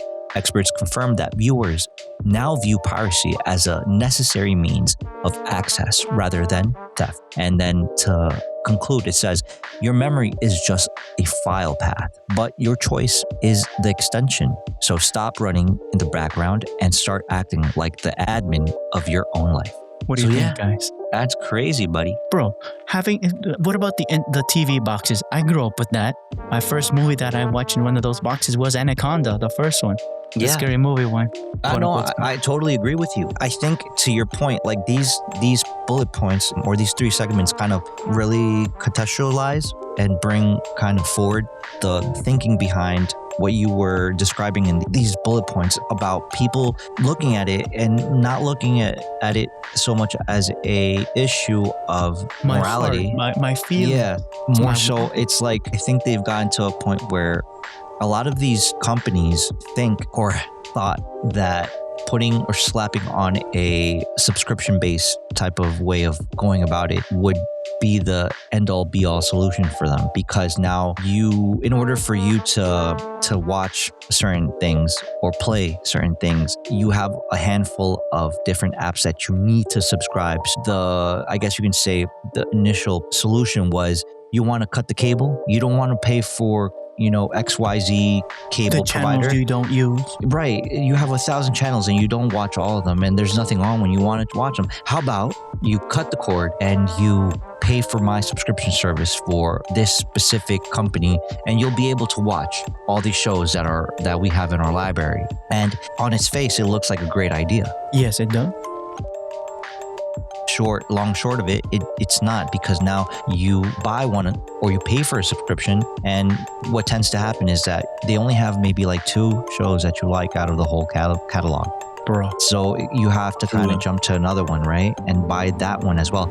And you only are able to watch one because you don't like the other stuff that they have. So what happens, then you buy the third one. The third one has the ones that you do want to watch, but they overlap so much with the other stuff that's on the other catalogs. And you're back at point one, right? At square one, where it's like you are I gotta paying, buy a subscription again. Yeah. It's like you have to pay for 3 subscriptions, which add up to the price of what you were paying before when you were paying for cable. And people are like, this makes no sense. So what happens? People opt for the better solution. What's this better solution? So they go to the one that's more monopolistic, right? So for this certain type of stuff, I want to watch this type of content, I'm going to buy this one. And the other ones I'll do the 7-day trial, and I'll make a new email. So that way I can just watch it for those. I'll have 7 days to watch whatever I want to watch on that platform, and then I'll cancel, right? And that's all fine and dandy.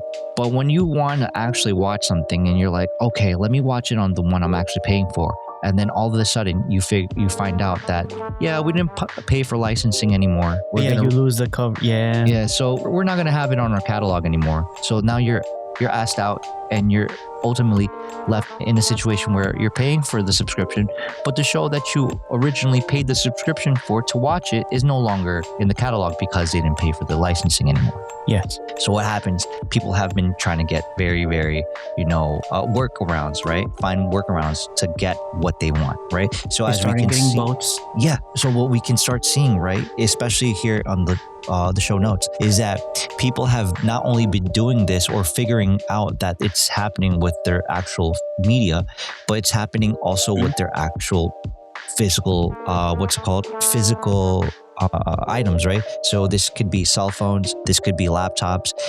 You mentioned like the old cable boxes. I've heard of people going and buying at the Goodwill the old the old desktops, and being able to use the innards to make like a NAS for their home, and kind of have their own little plexi, I think it's called, right? So they basically have a movie station that they make from parts like old cable boxes and old laptops, or in this case, even like the old cell phones that you probably have or haven't given back to or traded in.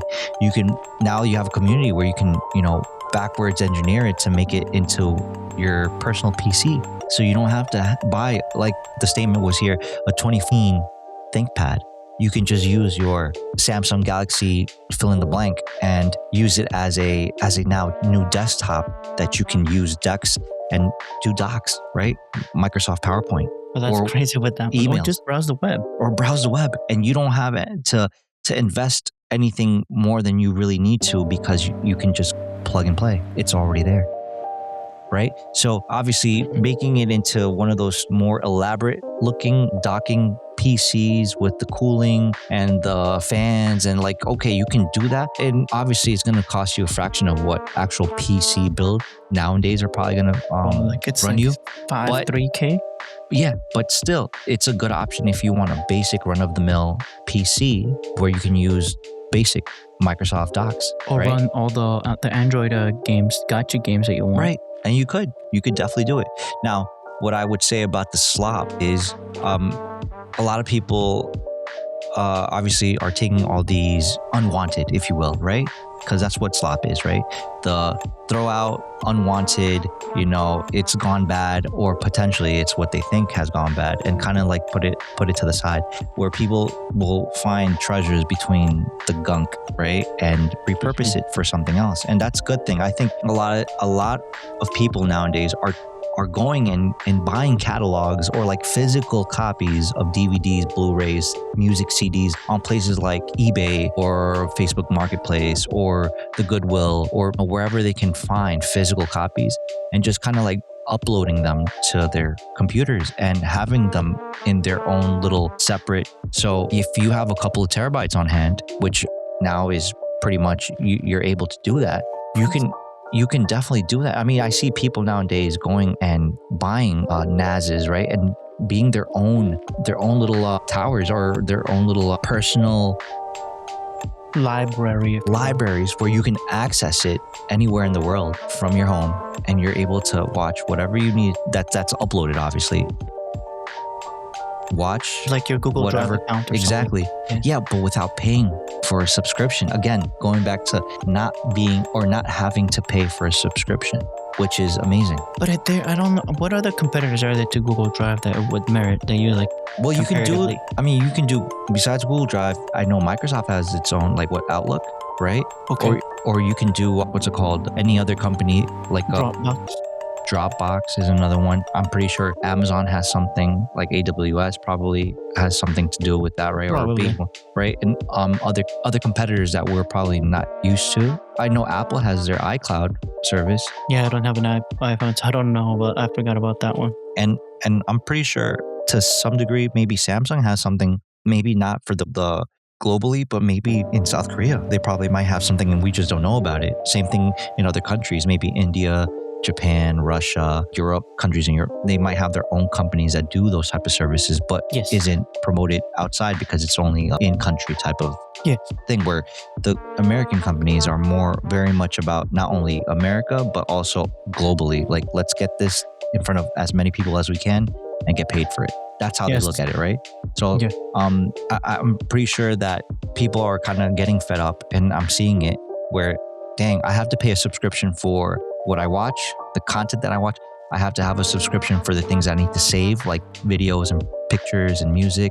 Like, And then lose that license if yeah, you don't pay. and then if you don't pay for it, you lose the whole catalog or the library that you created. Or you can pay for the free service, but not pay for the paid service. You can get a free service, but then add only, and then it kind of messes up the flow of what you want to see or what you want to do. So say you want to do something, and like you're jamming out to, I don't know, Michael Jackson, right?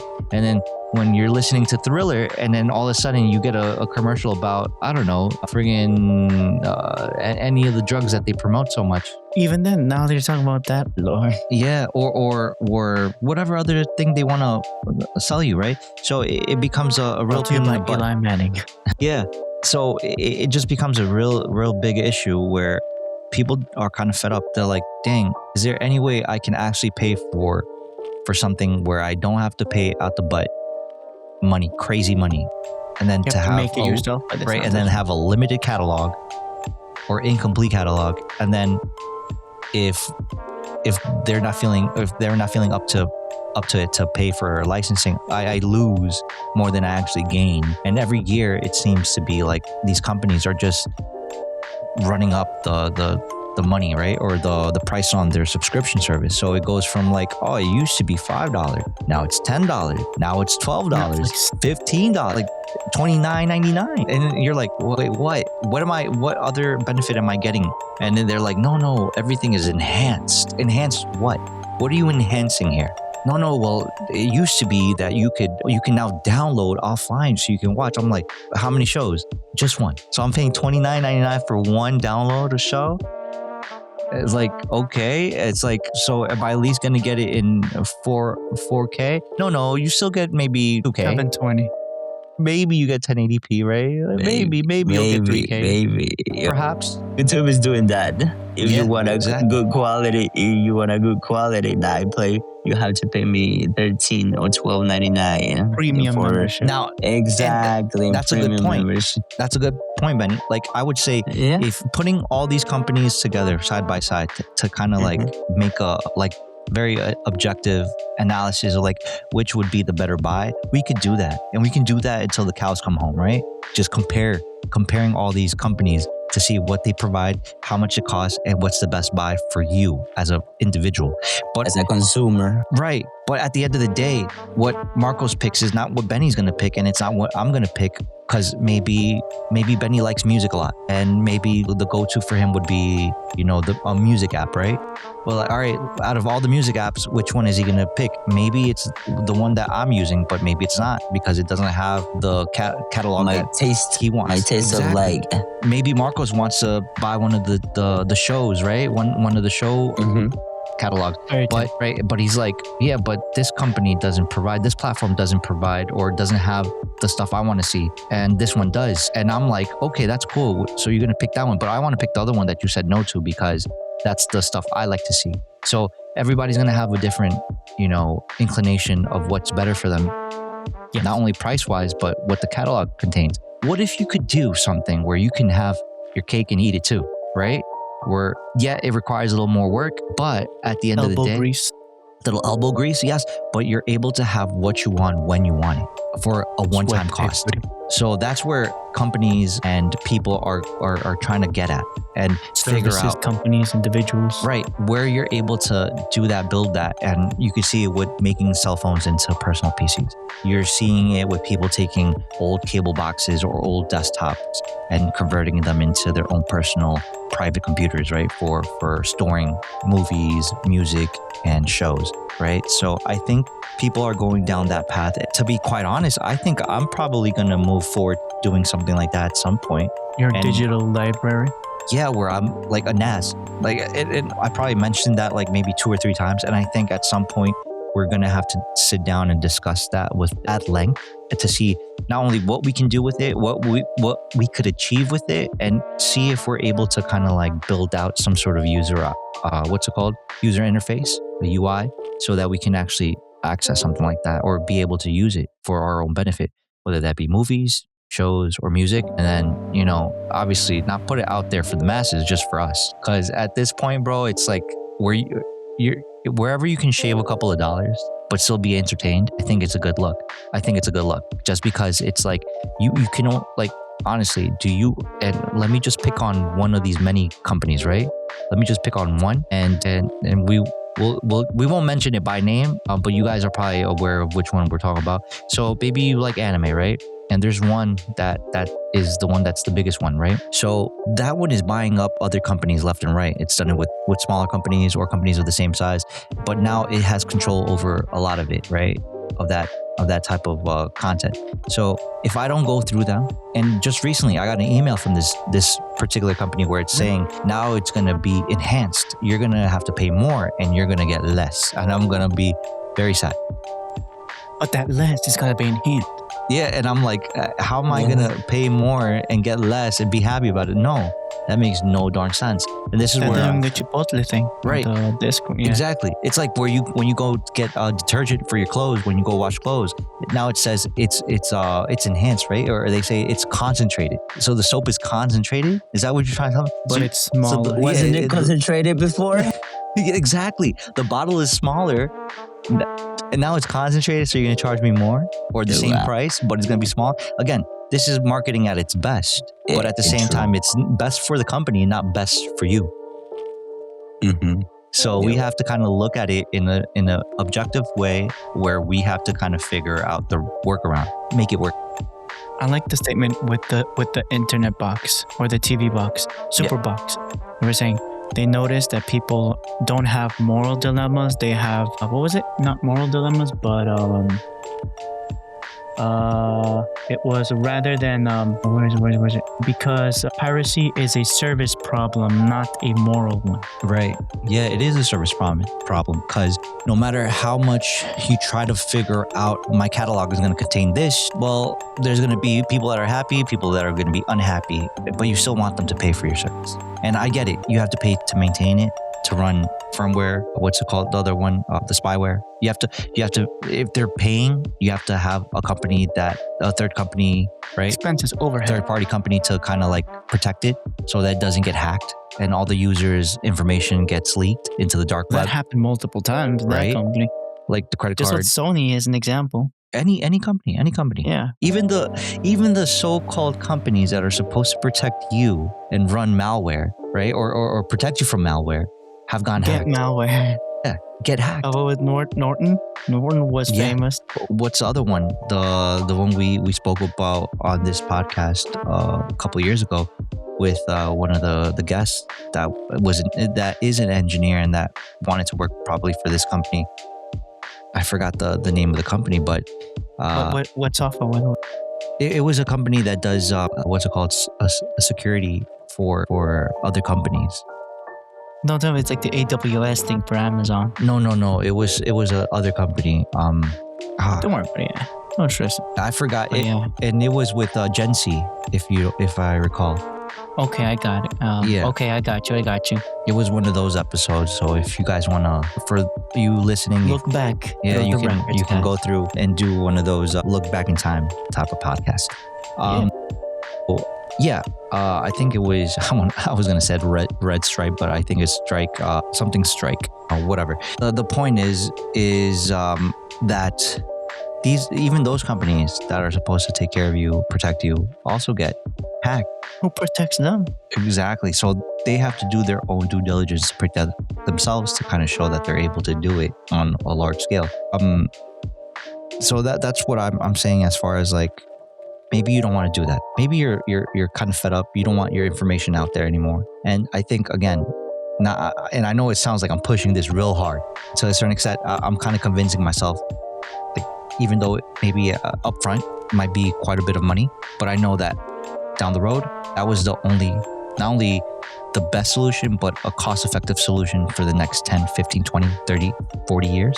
The barrier of entry feels high. Right. It is high, but it's only going to get higher with inflation. Exactly. It's like you can't even go to your phone and say, out of the 5 subscriptions I have, which one is going to have the stuff I want to watch. And interestingly enough, like, you imagine you have like a show that has 2 or 3 seasons, and it happened to me. Like, I want to watch Don Machi, right? And unfortunately, there's only season 2 and I think 1, if I'm not mistaken, or season 2 and 3 on this particular site. But if I go to another site, you have all seasons, but I don't pay for it because it's a free subscription. And then if I go to another website or another app, it has it, but I have to share the subscription with someone else. So it becomes, cost effective, or that person is just very nice and loving and wants you to be able to enjoy that. But you don't find many people like that, right? So it just becomes a headache because now you pay for a service, but the stuff that you want to watch is not on that app. Didn't Netflix also lock in your IP to your house too? Yeah, so they kind of rolled that out like right around after the pandemic. So after 2020, 21, 22, they rolled it out to the Spanish-speaking countries and I think Asia, where you're not able to share your password. And then they went a step above and said, because they saw the backlash, because they only rolled it out to those countries, not necessarily the US, because the US was probably going to throw a fit about that.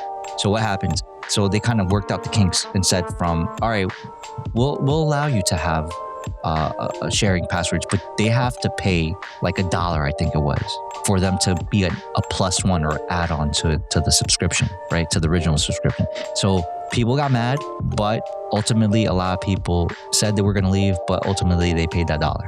So I left since April, like using Netflix. So I was like, nah, it's not worth it for me. And once they did that, they rolled it out to the US.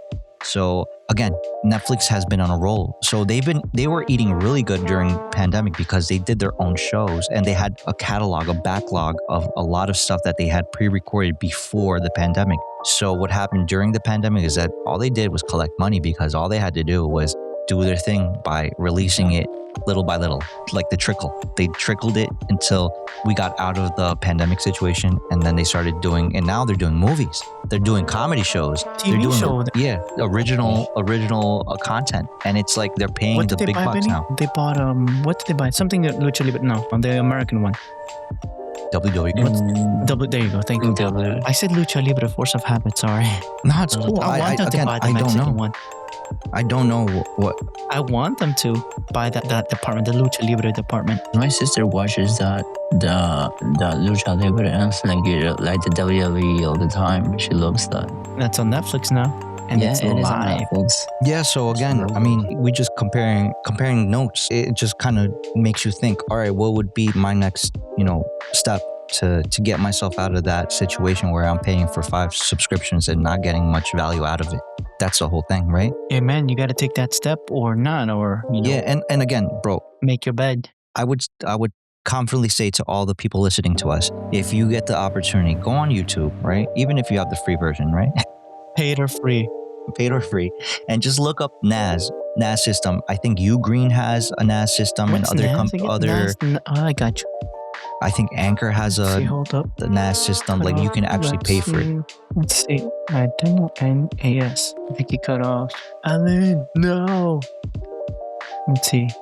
Do you think it's my computer? Reconnect. Do you think it's my No, you're computer? good. Marco? No, it's This is mine. I can It's hear you getting so perfectly. hot. It's getting Reconnect. so hot. And Did you also I plug it hear in? like an echoes. I hear Reconnect, echoes. please. I heard Were you able echoes. to plug it in? Yeah, but it gets hotter because I'm on the bed. Yes, there you Yeah. go. Reconnected. Yeah. So again, like I was saying, apologies for the hiccup. I would strongly urge people to look into NASs on YouTube just to kind of like see your options. Get your palate wet. I know probably Ugreen has NAS systems. I know that Anchor probably has NAS systems. Just look into it. Again, you could probably create your own with, like Marcos was having on the notes, old desktop or old TV cable. box. Yeah, cable box. So yeah, that might be something you might want to look into. What do you guys think? Whatever you decide, make a choice because things are only going to get more expensive either side. Making your path or staying on your subscriptions. Obviously, look for whatever makes you happier or makes your life easier at the same time, because if the services are not where you want them to be, find them. And if you are providing services, make sure that you always give them with a smile at the least, with the good service that'll make them to come back. Like Benny did always with a good big smile. Right, Benny? I would try. Yeah. I agree with you, Marcos. Like whatever they find their shows better, or like whatever app they use and they find the best series. I think it's all about the consumers. On that side, but if you're the one giving the service, what would you give to the people? What would you recommend to the people? Oh, of course, the best quality service, a smile. At least, right? A good smile. At least. That Bro, just I can't get over that, Benny. That was a chef's kiss right there, Benny. I don't know, but I'm just trying, Marco. You trying? Yeah, because I'm still improving, working on it. Good. And we want you like that. Don't get a Chipotle and say we good like that. We're only gonna raise the prices. We good. We're growing. Yes, I'm still growing. Okay, Alan, want to call it with this as a wrap up with Benny saying that we're still growing? Yeah. So I don't think I have anything else to add to it. But Yeah, I would say perhaps if you guys are interested in what we were talking about, obviously the show notes are there. Marcos is going to be kind enough to share that with you guys. If there's anything that Marcos or I need to kind of link or put the links to, we'll definitely leave them on community notes. In the description. Yeah. Yep. And obviously, if Benny has any links he wants to leave to get reach out to him, like on IG or anywhere he wants to send anybody, he'll definitely talk to Marcos about that. Again, guys, I enjoyed our talk. I hope that everybody got something out of it, and definitely I hope to have you guys back on podcast for next recording. Remember, guys, we drop either weekly or bi-weekly. We'll see how things are panning out during the month. But yeah, I hope you enjoyed your day. I hope you enjoyed the rest of the week coming up. Happy President's Day. Obviously, happy Valentine's Day to those lovebirds out there listening to us, which I wouldn't know why you would listen to us on. Bro, no, But obviously, I hope that you guys enjoy your time out with that significant other. And yeah, definitely, guys, thank you so much. I hope to talk to you guys soon. Marcos, Benny, thank you. Take it away, Marcos. Benny, take it away. Yes, thank you. Thank you for having you. Thank you, Benny, for coming on. Alan, like always, you're the man. Thank you for being so sensei style like that and teaching us the way. Thank you, guys. Thank you. I like it. I like your style. I like it. I learned a lot. All I need to do is to follow the path, to work on myself. Next time we do another podcast, I'll be better. Amen. That's all we can ask for. Yes, sir. With that, dear listeners, my name is Marcos. We have Benny Alan. over here. Alan, and you know where to find us. Links in the description, like always. Leave a like, thumbs up, follow, share. You know the doobly doos are down there. Stay frosty. Peace. Peace out.